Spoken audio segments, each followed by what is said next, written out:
परम मंगलमय परात्पर अखिलेश्वर अकारण करुणा वर्णालय भक्त वांछल कल्पतरु तड़ितुलिंग पीताम्बरधारी श्री बालकृष्ण लाल की वांगमयी प्रतिमूर्ति श्रीमद् भागवत महापुराण भागवत सप्ताह प्रवचन ज्ञान महायज्ञ में आज द्वितीय दिवस आरंभ करते हैं।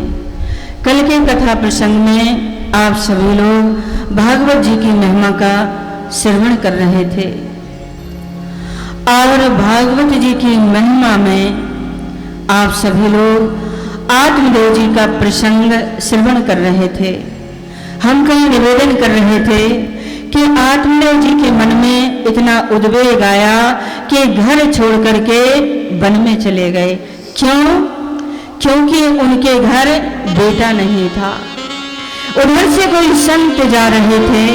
संत ने देखा, आकर के पूछा, लेकिन संत ने कह दिया, ब्राह्मण देवता आपको ज्यादा दुखी नहीं होना चाहिए, क्योंकि सप्त जन्मावधि तब पुत्रो नैवचा नैपचा, क्योंकि आपको 7 जन्मों तक पुत्र का सुख नहीं है। लेकिन आत्मदेव जी महाराज को तो भक्तों बेटा ही चाहिए था। चरणों में गिर करके रोने लगे।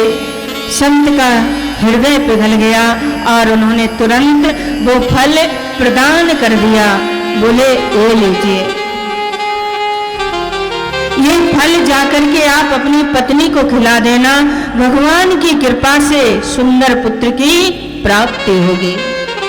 अब आत्मदेव जी की नजर में तो भक्तों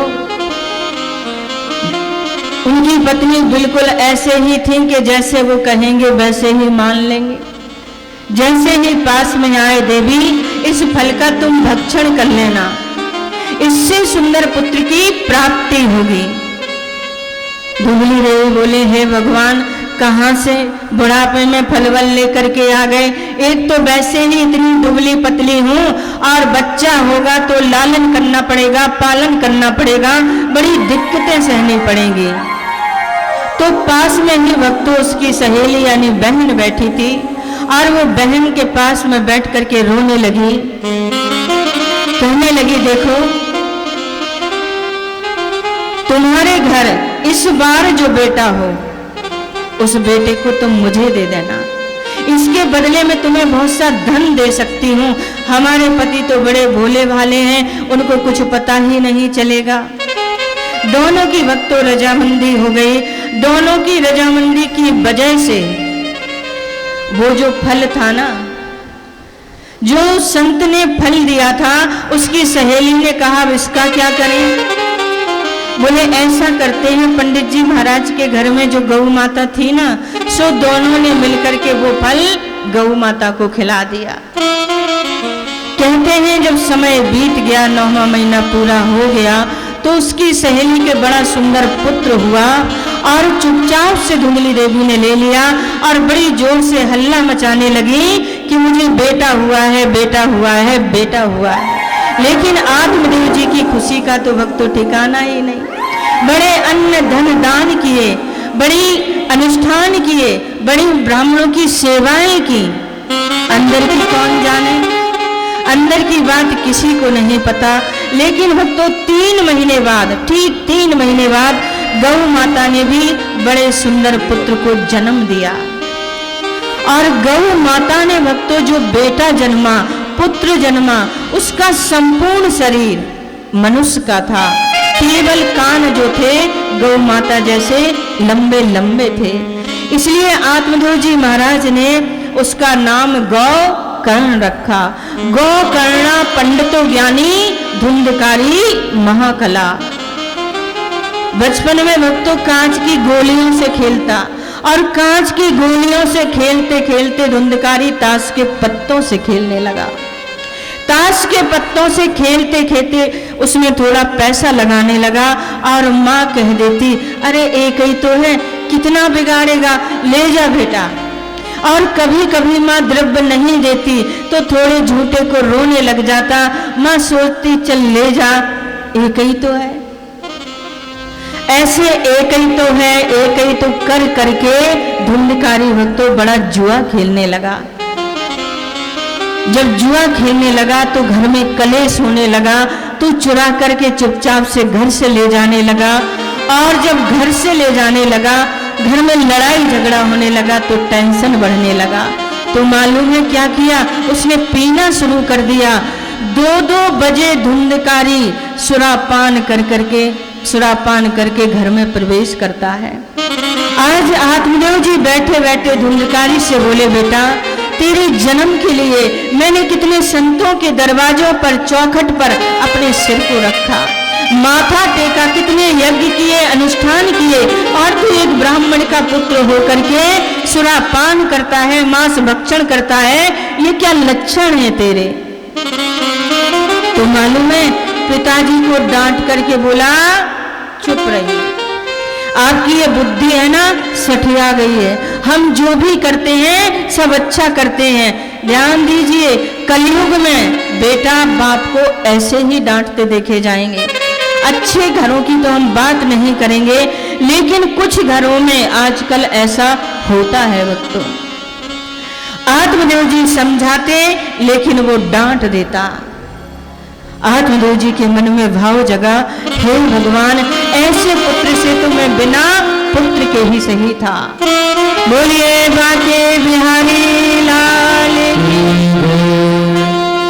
कोई ऐसे जय नहीं चलेगी भक्तों, जोर से जयकारा लगाना पड़ेगा। वो क्या है ना, आप लोगों ने मास्क लगा रखे हैं तो वैसे भी आवाज नहीं निकलनी है। पहले ये मास्क मालूम है कौन लगाते थे?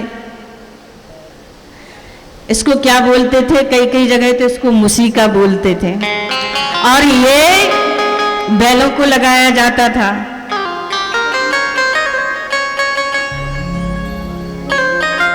हाँ, तो आज आप सभी लोग बिल्कुल वैसे ही शांत भाव से बैठे हुए हैं, तो जयकारा भी नहीं निकलेगा भक्तों, तो कथा सुनने का कोई मतलब नहीं, लेकिन जयकारा आपको बोलना ही पड़ेगा। बोलिए बाके बिहारी लाल की जय जय श्री राधे। आत्मदेव जी महाराज समझाते, वो डांट देता। आत्मदेव जी के मन में भक्तों भाव जगा, कोई तिष्ठामी कोई गच्छामी को मैं दुखो व्यौपे हयात। हे भगवान, मैं किधर जाऊं, कहाँ जाऊं, मेरी समझ में नहीं आता। 3-4 दिन से भक्तों उदास बैठे थे।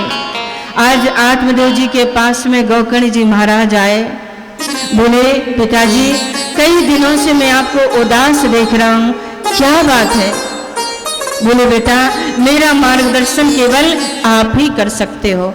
ये प्रसंग भक्तों है जरूर छोटा सा, पर है बहुत सुंदर।